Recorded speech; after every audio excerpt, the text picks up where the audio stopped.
Wait, what is this? Hi guys, Iggy here. This is the serious critique of Hamster Wheel's Was Naxx Hard series. Expect it to be more dry. He's made 3 videos, and we're going to see clips from all 3. I don't like how he portrayed Naxx as this evil instance that was a barrier and people couldn't get into it and it was hard to clear and it killed guilds. I think Naxx is very misunderstood. In case you didn't watch the previous video or couldn't stomach it, I raided in a Bleeding Edge Progression Guild on the Nerzul server. We killed Kel'Thuzad, 14th in the world.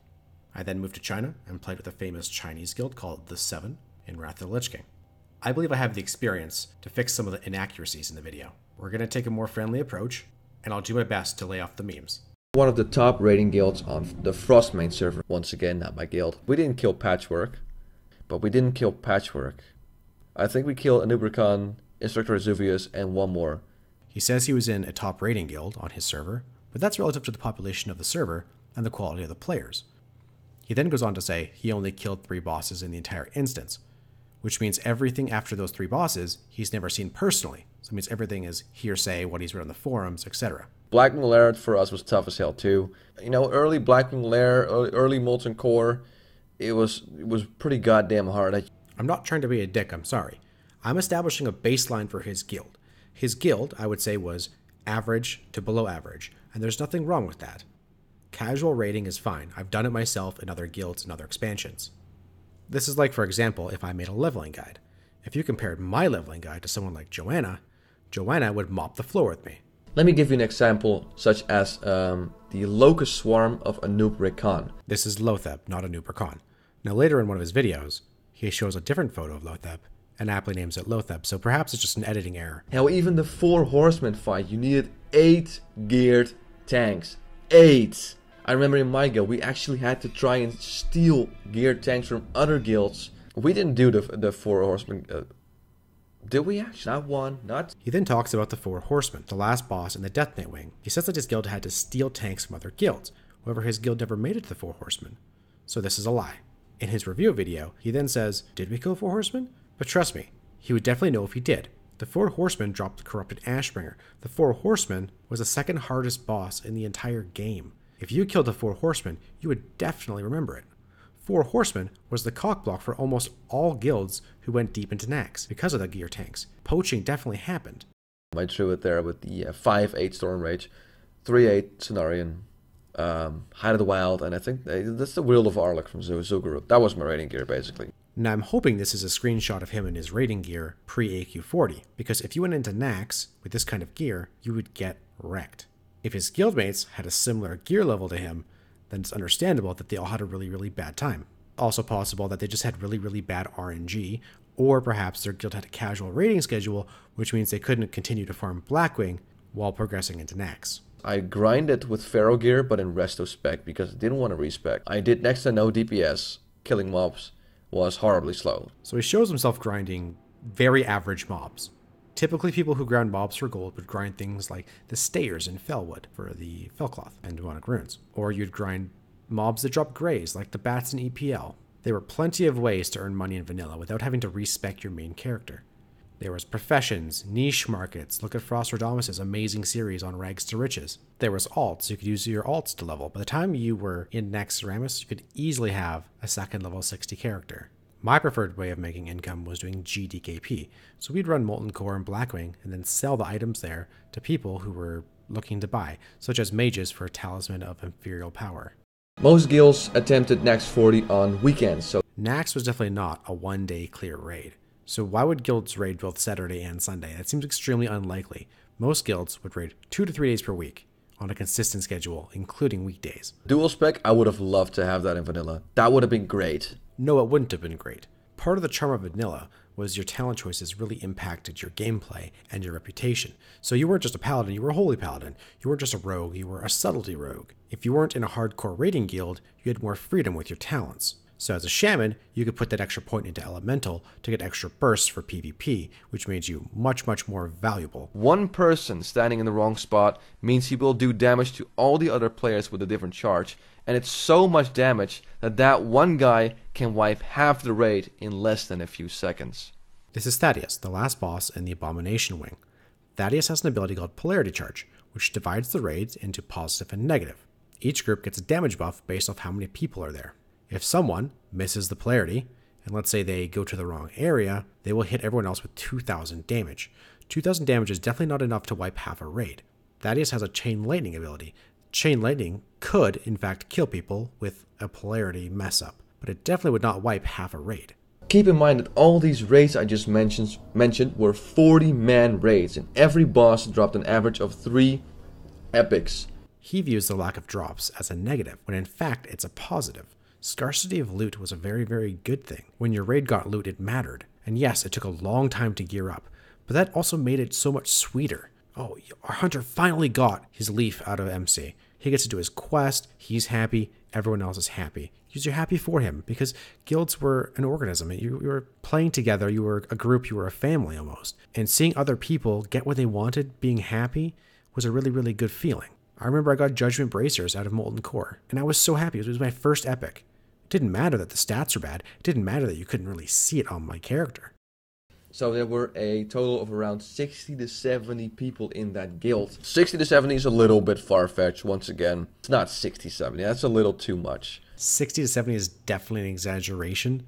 I'm not sure where he's getting this number from. Perhaps if your guild is more casual and you have a lot of casual raiders with full-time jobs, you can't always make raids. Then yes, maybe you have a lot of substitutions coming in and out. But for guilds who are serious about progressing through Naxx, and even late AQ40, you did not stretch yourself that thin with gear. I'd say it's more around 50, maybe up to 55. 23 guilds managed to clear the entire raid, which is less than 0.1% of the entire US player base. The best information on this we have is a Reddit post that lists 124 guilds having killed Kel'Thuzad before TBC launch. While the completion percentage of Naxx is quite low, if you add in guilds who got stuck on the 4 horsemen because of the 8 tank cock block, which was quite a few guilds, I think the number would be a lot higher. I think a more relevant question would be how many players have killed any boss whatsoever in Naxx 40 and vanilla. So why were there so few guilds and players that cleared the entirety of Naxxramas? He says the low completion percentage was due to 3 factors: consumables, resistance gear, and farming previous raid tiers. However, the biggest reason that Naxx was not completed by most people was because of its lifespan. Naxx was released on the 20th of June, and by October, the Burning Crusade had been announced. That's 3 months. 3 months is a very short lifespan for a raid. People knew that a gear reset was coming. Why would they bust their balls, recruiting, wasting gold, and working so hard when they knew they could just slack for a little bit and then bam, gear reset? Naxx was also much harder than AQ40. AQ40 had some interesting mechanics, like the Twin Emperors tanking, the beam on Cthulhu. However, Naxx required a much larger time commitment that some guilds couldn't do. It was also more punishing. There were a lot of mechanics where you'd screw up, you would kill yourself, and or wipe the raid. And now I know why so many guilds fell apart. It's because raiding Naxxramas is really f***ing expensive. But can you imagine doing progression raiding in Naxxramas, where you burn through your consumables, as every single wipe would cost them hundreds of golds in consumables? You also needed a ton of consumables. Yeah, the consumables is really true. I mean, I don't know, in my guild people didn't really use that many consumables, probably because we're noobs. Maybe that's one of the reasons why we never got too far. For Naxxramas, you had no chance without consumables. Like, literally every single raid I was in during Naxxramas, everyone was like buffed up the ass with raid consumes. So here is a major contradiction. You needed consumables. They didn't really use them, yet every raid was certainly buffed with them. And this was one of the things that really wore on me as a healer. If you were a healer and you had to farm consumables, you were screwed, because you did next to no damage to mobs. So farming was extremely slow and extremely painful. As I mentioned before, there were plenty of ways to earn gold as a healer in World of Warcraft. As for consumables, the only ones that really uniquely affect a healer would be mana runes, because the ones in the open world are BOP. There are tradable ones, but they drop from Skullomance. By the time your server's on Naxx, less and less people will bother running 5-man dungeons. The easy solution would be to bring a friend and grind them together and then get Felcloth off the demons. Compared to tanks and caster DPS, healers actually had it quite well off when it came to consumables. Tanks needed greater stone shield potions, Chimera chops, and Flask of the Titans. These were pretty expensive, however, in my experience, guild banks would often help offset some of these costs. Even for farm content, you're darn right your tank will be using a flask. Casters had Flask of Supreme Power, and while you didn't have to use this for farm content, it helped, especially on bosses like Thaddeus and Lotheb, where you get damage increase buffs. So what buffs would a healer be bringing to the raid? Sagefish Delight, that's the MP5 food, pretty cheap. Mage Blood Potion, very cheap to craft. Flask of Distilled Wisdom, this was not needed or required ever. Sometimes you could make a case for popping a Titan's Flask, maybe a Chromatic Resistance Flask on Kel'Thuzad, but no, healers did not need to flask, they were never really required to flask. Wizard Oil, very cheap. There was the Gizzard Gum and Crystal Force, these were not required.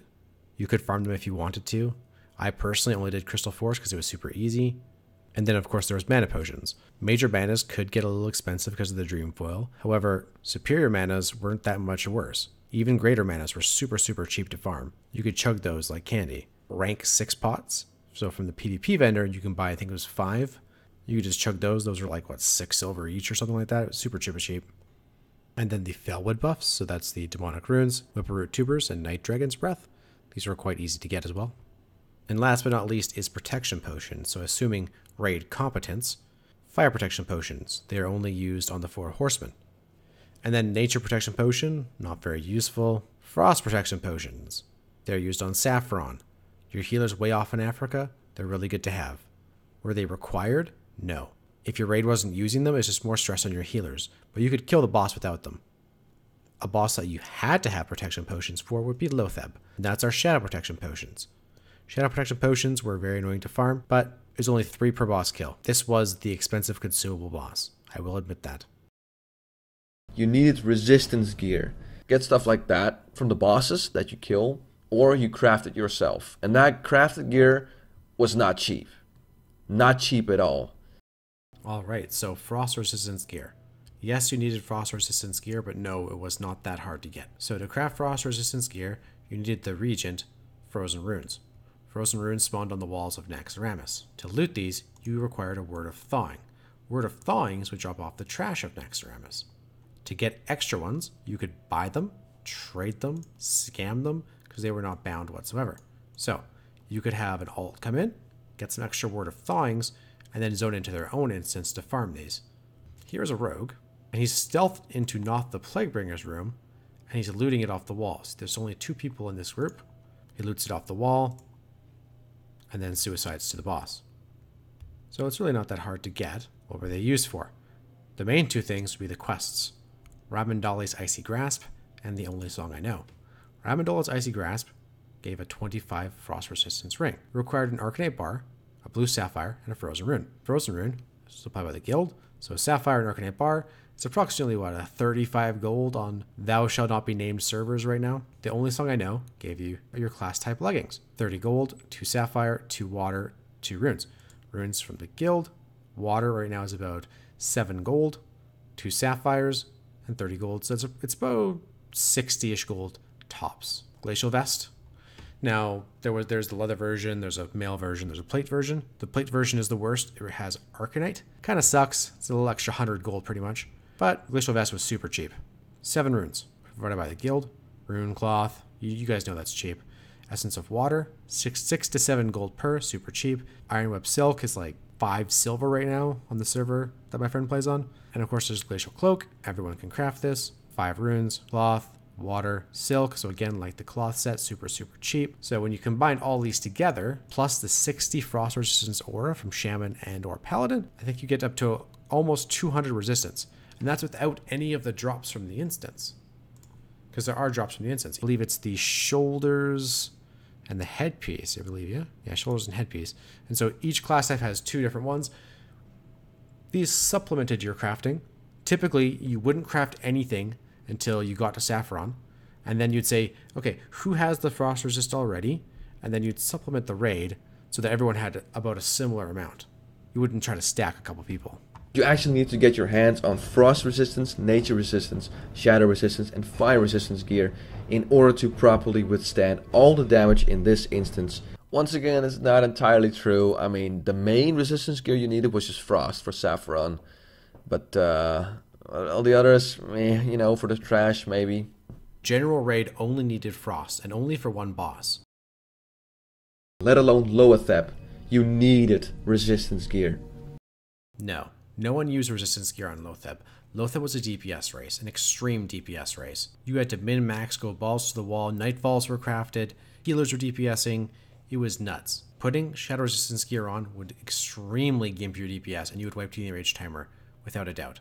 The final step to actually getting into the instance was the attunement quest, which was a bitch on its own. So the Naxx attunement, it was kind of expensive at Honored. It was approximately 200 gold, but if you did farm your period best, you're most likely going to be revered anyways. Because you didn't just fly the Naxxramas and there you go, you're ready to rock. Nah, every raid night in Naxxramas started at Yojamba Isle. First of all, on this isle you could trade in a reputation token for a pretty handy buff, Spirit of Zanza. And for fights where you needed a lot of HP and or mana regen, this Spirit of Zanza was an absolute necessity. The Spirit of Zanza was a nice side buff, if you could get it, but it was not required, ever. Thing is, you need to be revered with the Zanlar tribe to get this, so that's another thing to take into consideration. But any raider worth their salt would have already had their shoulder enchant, which requires Exalted.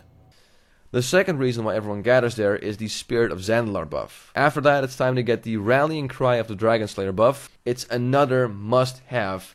Alright, now that everyone's in Orgrimmar, what's next? In Felwood you can cleanse flowers, and those flowers give you an extra buff. The one you're looking for is the Song Flower Serenade. So then, after all that, we still have to go to the Darkmoon Fair. After doing all that, it's finally time to get a portal to the Undercity and fly to Light's Hope. Once you're in front of Naxxramas, everyone starts buffing their groups, and when that's done, it's finally time to step into Naxxramas. And what do we do when we got back, buffed up, and wiped? We go right back to Strangletonville again to buff up for KT once more. So he's talking about the private server world buff meta. This was not a thing back in Classic. Yes, there were world buffs, they had cooldowns, and so they weren't used anywhere near the level they are on private server. So keep that in mind. Hopefully Classic goes with the vanilla and not the private server style of buffing. It's almost like I have PTSD from old Naxxramas in that godforsaken place. Lots of memories there, but not all of them were really great. Naxx 40 just destroyed our guild.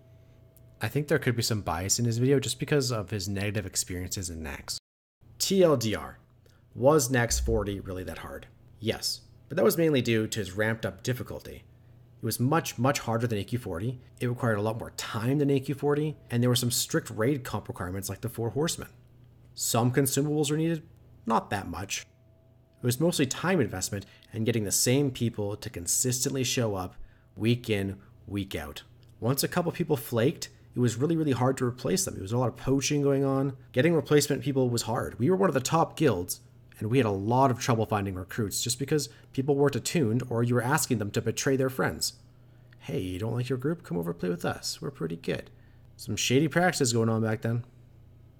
Anyways, I hope you guys like this more laid back version. So, I don't really care if you like the video. I don't really care if you subscribe. You can if you want, but I don't really care. I made this for myself. See you guys in vanilla. Peace.